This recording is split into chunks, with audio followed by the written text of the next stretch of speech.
Good morning. So ಇವತ್ತಿನ ಒಂದು ವಿಡಿಯೋದ ಇನ್ಫಾರ್ಮೇಷನಲ್ಲಿ ನಾನು ನಿಮಗೆ IBPS ಬ್ಯಾಂಕ್ನ ಒಂದು ರಿಕ್ವೈರ್ಮೆಂಟ್ ಆಗಿರತಕ್ಕಂಥ ಡೀಟೇಲ್ಸನ್ನು ತಿಳಿಸ್ಕೊಡ್ತೀನಿ. ಸೊ ಇದು ಬಂದುಬಿಟ್ಟು ನಿಮಗೆ ಬ್ಯಾಂಕಿಂಗ್ ರಿಕ್ವೈರ್ಮೆಂಟ್ ಆಗಿರತಕ್ಕಂಥದ್ದು. ಸೊ ಇದರಲ್ಲಿ post requirement as like that ಒಂದು PO ಅಂತ. ಸೊ CRP ಲೈಕ್ ದಟ್ ಒಂದು ಫಸ್ಟ್ ಕಾಮನ್ ರಿಕ್ರೂಟ್ಮೆಂಟ್ ಪ್ರೊಸೆಸ್ ಆಗಿ ನಿಮಗೆ ಒಂದು PO ಲೈಕ್ ದಟ್ ಒಂದು ಪ್ರೊಫೆಷನರಿ ಆಫೀಸರ್ ಒಂದು ಪೋಸ್ಟ್ ಆಗಿ ನಿಮಗೆ ಒಂದು ರಿಕ್ವೈರ್ಮೆಂಟ್ ಆಗಿರತಕ್ಕಂಥದ್ದು. ಸೊ ಈ ಒಂದು ರಿಕ್ವೈರ್ಮೆಂಟ್ ಟೋಟಲ್ ವೇಕೆನ್ಸಿ ಬಂದುಬಿಟ್ಟು ನಿಮಗೆ 4455 total of numbers of vacancy ಇದು ರಿಕ್ವೈರ್ಮೆಂಟ್ ಆಗಿರತಕ್ಕಂಥದ್ದು. ಸೊ ಇದು ರಿಕ್ವೈರ್ಮೆಂಟ್ ಬೇಸ್ ಬಂದುಬಿಟ್ಟು ನಿಮಗೆ IBPS ಅಂತ ಕೂಡ ಹೇಳ್ಬೋದು. ಸೊ ಇನ್ಸ್ಟಿಟ್ಯೂಟ್ ಆಫ್ ಬ್ಯಾಂಕಿಂಗ್ ಹಂಗಂತ. ಸೊ ಇದು ಬಂದುಬಿಟ್ಟು ನಿಮಗೆ ಇದರ ಒಂದು ಡೀಟೇಲ್ಸ್ ಒಂದು ಎಕ್ಸಾಮ್ ಒಂದು ಅಪ್ಲಿಕೇಶನ್ನ ಡೇಟ್ಸ್ ಮತ್ತು ಒಂದು ಎಕ್ಸಾಮ್ ಪ್ಯಾಟರ್ನು ಸಿಲೆಬಸ್ಸು ಮತ್ತು ಯಾವ ಥರ ಒಂದು ರಿಕ್ರೂಟ್ಮೆಂಟ್ ಪ್ರೊಸೆಸ್ ಡೀಟೇಲ್ಸನ್ನು ಈ ಒಂದು ವಿಡಿಯೋಸ್ನಲ್ಲಿ ತಿಳಿಸ್ಕೊಡ್ತೀನಿ.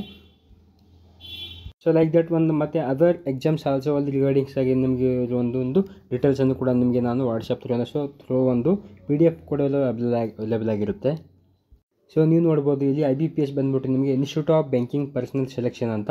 ಸೊ ಇದು ಬಂದುಬಿಟ್ಟು ನಿಮಗೆ ರಿಕ್ವೈರ್ಮೆಂಟ್ ಮಾಡಿರ್ತಕ್ಕಂಥ total vacancy number of vacancy ಬಂದುಬಿಟ್ಟು ನಿಮಗೆ 4455 of total number of vacancy for requirement for the post of PO like that as ಒಂದು ಪ್ರೊಫೆಷನರಿ ಆಫೀಸರ್ ಅಂತ ಕೂಡ ನಿಮಗೆ ಒಂದು ಪೋಸ್ಟ್ ರಿಕ್ವೈರ್ಮೆಂಟ್ ಆಗಿರ್ತಕ್ಕಂಥದ್ದು. CRP PO ಲೈಕ್ ದಟ್ ಇಲ್ಲಿ ನಿಮಗೆ ಅಷ್ಟೊಂದು ಹೇಳ್ಬೋದು ಅಂದರೆ CRP PO ಅಂತ. ಸೊ ಕಾಮನ್ ರಿಕ್ವೈರ್ಮೆಂಟ್ ಪ್ರೊಸೆಸ್ ಅಂತ ಕೂಡ ನಿಮ್ಗೆ ಕರೆಯಲಾಗುತ್ತೆ. ಕಾಮನ್ ರಿಕ್ವೈರ್ಮೆಂಟ್ ಪ್ರೊಸೆಸ್ ಆಫ್ ಒಂದು ಪ್ರೊಫೆಷನರಿ ಪ್ರಾಜೆಕ್ಟ್ ಮ್ಯಾನೇಜ್ಮೆಂಟಲ್ಲಿ ಒಂದು ರಿಕ್ವೈರ್ಮೆಂಟ್ ಆಗಿರ್ತಕ್ಕಂಥ ಪೋಸ್ಟ್ ಆಗಿರುತ್ತೆ. ಸೊ ಇದು ಬಂದುಬಿಟ್ಟು ನಿಮಗೆ ಇದರ ಒಂದು ಡೀಟೇಲ್ಸನ್ನು ಈ ಒಂದು ವಿಡಿಯೋಸ್ನಲ್ಲಿ ತಿಳಿಸ್ಕೊಡ್ತೀನಿ ನೋಡಿ. ಸೊ ಆನ್ಲೈನ್ ಒಂದು ಅಪ್ಲಿಕೇಶನ್ನ ಡೇಟ್ ಬಂದುಬಿಟ್ಟು ನಿಮಗೆ ಮೇನ್ ಥಿಂಗ್ ಇಸ್ ದ್ಯಾಟ್ ಒಂದು ಲಾಸ್ಟ್ ಡೇಟ್ ಮತ್ತು ಒಂದು ಅಪ್ಲಿಕೇಶನ್ನ ಸ್ಟಾರ್ಟಿಂಗ್ ಡೇಟ್ ಬಂದುಬಿಟ್ಟು ನಿಮಗೆ ಒಂದು 1 ಆಗಸ್ಟ್ ಟು 21 ಆಗಸ್ಟ್ ಇದರ ಒಂದು ಲಾಸ್ಟ್ ಡೇಟ್ ಫಾರ್ ಅಪ್ಲಿಕೇಶನ್ನ ಫಿಲ್ ಮಾಡೋಕ್ಕೆ. ಸೊ ಇದು ಬಂದುಬಿಟ್ಟು ನಿಮಗೆ ಆನ್ಲೈನ್ ಅಪ್ಲಿಕೇಶನ್ ಆಗಿರುತ್ತೆ ಫಾರ್ ಒಂದು ರಿಕ್ವೈರ್ಮೆಂಟ್ ಆಗಿರತಕ್ಕಂಥ ರಿಕ್ವೈರ್ಮೆಂಟ್ಗೆ. ಸೊ ಇದು ಬಂದುಬಿಟ್ಟು ನಿಮಗೆ ಒಂದು ಆಗಸ್ಟ್ 1 ಸೊ 21 ಆಗಸ್ಟ್ ತನಕ ಅದಕ್ಕೆ ಲಾಸ್ಟ್ ಡೇಟ್ ಫಾರ್ ಅಪ್ಲಿಕೇಶನ್ ಮಾಡೋಕ್ಕೆ ಆಗಿರುತ್ತೆ. ಸೊ ನೆಕ್ಸ್ಟ್ ಬಂದುಬಿಟ್ಟು ನಿಮಗೆ ಒಂದು ಅಪ್ಲಿಕೇಶನ್ನ fees whatever may be that I will seen. So ಇಲ್ಲಿ ನಿಮಗೆ ನೋಡ್ಬೋದು ಯಾವುದೋ ಒಂದು ಅಪ್ಲಿಕೇಶನ್ನ ಫೀಸ್ ಎಷ್ಟಿರುತ್ತೆ ಅನ್ನೋದನ್ನು ತಿಳಿಸ್ಕೊಟ್ಟು. ಸೊ ಇದು ಬಂದುಬಿಟ್ಟು ನಿಮಗೆ ಒಂದು ಅಪ್ಲಿಕೇಶನ್ನ ಫೀಸನ್ನು ಪೇಡ್ ಮಾಡೋಕ್ಕೆ ಇದು ಕೂಡ ಸೇಮ್ ಲೈಕ್ ಒಂದು ಡೇಟ್ ಆಗಿರುತ್ತೆ 1 ಆಗಸ್ಟ್ ಟು 21 ಆಗಸ್ಟ್ ಇದಕ್ಕೆ ಲಾಸ್ಟ್ ಡೇಟ್ ಆಗಿರುತ್ತೆ for payment for the application ಅಂತ. ಸೊ ಒಂದು ಯಾವ ಒಂದು ಪೇಮೆಂಟ್ ಇರುತ್ತೆ. So as well as category wise divide ಆಗಿರುತ್ತೆ. ಸೊ ಆ ಒಂದು ಪೇಮೆಂಟ್ ಕೂಡ ಎಷ್ಟು ಏನು ಅಂತ ನಾನು ತಿಳಿಸ್ಕೊಡ್ತೀನಿ. ಸೊ ನೆಕ್ಸ್ಟ್ ಬಂದುಬಿಟ್ಟು ನಿಮಗೆ conduct of pre examination training PET like that PET like that ಒಂದು ಪ್ರೀ ಎಕ್ಸಾಮಿನೇಷನ್ ಟ್ರೈನಿಂಗ್ ಅಂತ. ಸೊ ಈ ಒಂದು ಟ್ರೈನಿಂಗ್ ನಿಮಗೆ ಒಂದು ಅಪ್ರಾಕ್ಸ್ ಇದು ಒಂದು ಫಿಕ್ಸ್ಡ್ ಆಗಿರಲ್ಲ. ಸೊ ಅಪ್ರಾಕ್ಸಿಮೇಟ್ಲಿ ಸೆಪ್ಟೆಂಬರಲ್ಲಿ ಈ ಒಂದು ಟೆಸ್ಟ್ ಒಂದು ಲೈಕ್ ದಟ್ ಒಂದು ಟ್ರೈನಿಂಗ್ ಎಕ್ಸಾಮಿನೇಷನ್ ಒಂದು ಕಂಡಕ್ಟ್ ಮಾಡ್ತಾರೆ. ಸೊ ನೆಕ್ಸ್ಟ್ ಬಂದುಬಿಟ್ಟು ನಿಮಗೆ ಇದರೊಂದು ನೆಕ್ಸ್ಟ್ ಡೀಟೇಲ್ಸ್ ಬಂದುಬಿಟ್ಟು so download for the hall ticket.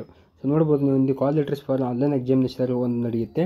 So next procedure ಬಂದುಬಿಟ್ಟು ನಿಮಗೆ ಒಂದು ಪ್ರಿಲಿಮಿನರಿ ಎಕ್ಸಾಮಿನೇಷನು ಇದು ಕೂಡ ನಿಮಗೆ ಅಪ್ರಾಕ್ಸ್ ಆಗಿ ಅಕ್ಟೋಬರಲ್ಲಿ ನಡೀತಕ್ಕಂಥದ್ದು.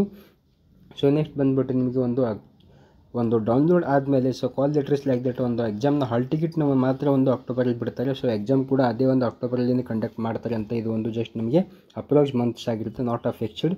ಸೊ ನೆಕ್ಸ್ಟ್ ಬಂದುಬಿಟ್ಟು ನಿಮಗೆ result of online examination.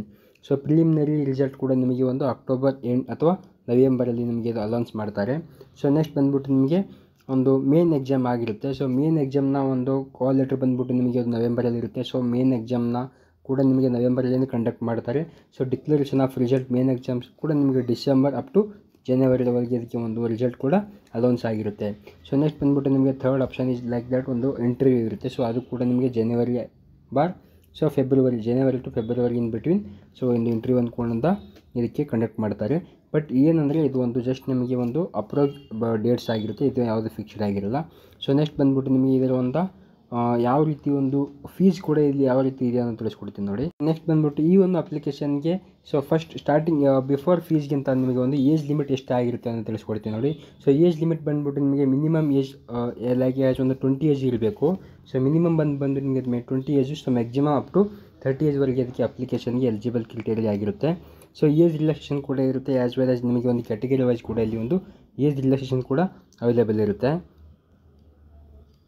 So next ಬಂದುಬಿಟ್ಟು ನಿಮಗೆ ಇದಕ್ಕೆ ಒಂದು ಕ್ವಾಲಿಫೈಡ್ ಉದ್ದೇಶಕ್ಕೆ ನಿಮಗೆ ಸೊ ಎಜುಕೇಷನ್ ಕ್ವಾಲಿಫಿಕೇಷನ್ ಯಾವ ಒಂದು ರಿಕ್ವೈರ್ಮೆಂಟ್ ಇರುತ್ತೆ ಅಂದರೆ ಸೊ ಕ್ಯಾಂಡಿಡೇಟ್ ಬಂದುಬಿಟ್ಟು ನಿಮಗೆ ಅಲ್ಲಿ any graduate so degree graduation like that any discipline like that is ಒಂದು commerce, arts, science, engineering, so medical, so ವಿಚಾರ್ ಯಾವುದೇ ಆಗಲಿ. ಸೊ ನಿಮಗೆ ಒಂದು ಜಸ್ಟ್ ಕ್ವಾಲಿಫೈಡ್ ಮಾರ್ಕ್ಸ್ ಕಾರ್ಡ್ ಇರಬೇಕು. ಅದು ಕೂಡ ನಿಮಗೆ ಸೆಂಟ್ರಲ್ ಗೌರ್ಮೆಂಟ್ ಅಪ್ರೂವ್ಡ್ ಆಗಿರ್ತಕ್ಕಂಥ ಇಲ್ಲ ಸ್ಟೇಟ್ ಗೌರ್ಮೆಂಟ್ ಅಪ್ರೂವ್ಡ್ ಆಗಿರ್ತಕ್ಕಂಥ ಯೂನಿವರ್ಸಿಟಿಯಿಂದ ಕೂಡ ನೀವು ಅದಕ್ಕೆ ಅಪ್ಲಿಕೇಬಲ್ ಆಗಿರ್ತೀರ.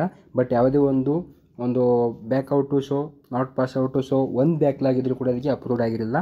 ಬಟ್ ಒಂದೇ at a time on the time ಒಂದು ಪಾಸ್ಔಟ್ ಆಗಿರ್ತಕ್ಕಂಥ ಅಭ್ಯರ್ಥಿಗಳು ಮಾತ್ರ ಇದಕ್ಕೆ ಒಂದು ಅಪ್ಲಿಕೇಬಲ್ ಆಗಿರ್ತೀರ. ನೆಕ್ಸ್ಟ್ ಬಂದ್ಬಿಟ್ಟು ನಿಮಗೆ ಒಂದು ಇದರಿಂದ ಒಂದು ಯಾವ ರೀತಿ ಅಂದರೆ ಒಂದು ಅಪ್ಲಿಕೇಶನ್ ಫೀಸನ್ನು ಯಾವ ರೀತಿ ಇರುತ್ತೆ ಅಂತ ತಿಳಿಸ್ಕೊಡ್ತೀನಿ ನೋಡಿ. ಅಪ್ಲಿಕೇಶನ್ನ ಫೀಸ್ ಬಂದ್ಬಿಟ್ಟು ನಿಮಗೆ ಅಲ್ಲಿ ಕ್ಯಾಟಗರಿ ಅಭ್ಯರ್ಥಿಗಳಿಗೆ ಇದು ಬಂದುಬಿಟ್ಟು ನಿಮಗೆ 850 ರುಪೀಸ್ ಪ್ಲಸ್ ಒಂದು GST ಎಲ್ಲ ಸೇರಿಬಿಟ್ಟು ನಿಮಗೆ ಒಂದು 850 ರುಪೀಸ್ ಫಾರ್ ಆಲ್ ಕ್ಯಾಟಗರಿ ಅಭ್ಯರ್ಥಿಗಳಿಗೆ ಆಗುತ್ತೆ. ಲೈಕ್ ಆ್ಯಡ್ ಜನರಲ್ OBC ಇಂಥ ಅಭ್ಯರ್ಥಿಗಳಿಗೆ. ಅದೇ ರೀತಿ ನಿಮಗೆ 175 ರುಪೀಸ್ ಬಂದುಬಿಟ್ಟು ನಿಮಗೆ SC ST ಮತ್ತು PWD ಕ್ಯಾಂಡಿಡೇಟ್ಸ್ಗಳಿಗೆ ಮಾತ್ರ 170 ರುಪೀಸ್ ಫಾರ್ ಅಪ್ಲಿಕೇಶನ್ ಫೀನ ಈ ಒಂದು ರಿಕ್ವೈರ್ಮೆಂಟ್ಗೆ ಆಗಿರುತ್ತೆ. ಲೈಕ್ ಇಲ್ಲಿ ಒಂದು ಅಪ್ಲಿಕೇಶನ್ ಫೀಸ್ ಕೂಡ ನಿಮಗೆ ಯಾವ ಥರ ಅಂದರೆ ಇದು ಕೂಡ ನಿಮಗೆ ಒಂದು ಕ್ಯಾಟಗರಿ ವೈಸ್ ಡಿವೈಡ್ ಮಾಡಿರ್ತಾರೆ.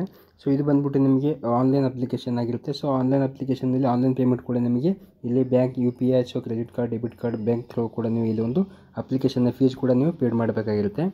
ಇವತ್ತಿನ ಒಂದು ವಿಡಿಯೋಸ್ನ ಇನ್ಫಾರ್ಮೇಷನ್ ಇಷ್ಟೇ ಆಗಿರುತ್ತೆ. ಇದು ಒಂದು ರಿಕ್ವೈರ್ಮೆಂಟ್ ಡೀಟೇಲ್ಸ್ ತಿಳಿಸ್ಕೊಟ್ಟಿದ್ದೀನಿ. ಇದ್ರ ಬಗ್ಗೆ ನಿಮಗೆ ಇದರ ಒಂದು PDF ಕೂಡ ಅವೈಲೇಬಲ್ ಆಗಿರುತ್ತೆ. ವಾಟ್ಸಪ್ಪಲ್ಲಿ ಇದರ ಒಂದು ಡೀಟೇಲ್ಸ್ PDF ಕೂಡ ನಾನು ಒಂದು ಕಮೆಂಟ್ ಸೆಕ್ಷನಲ್ಲಿ ಹಾಕಿರ್ತೀನಿ.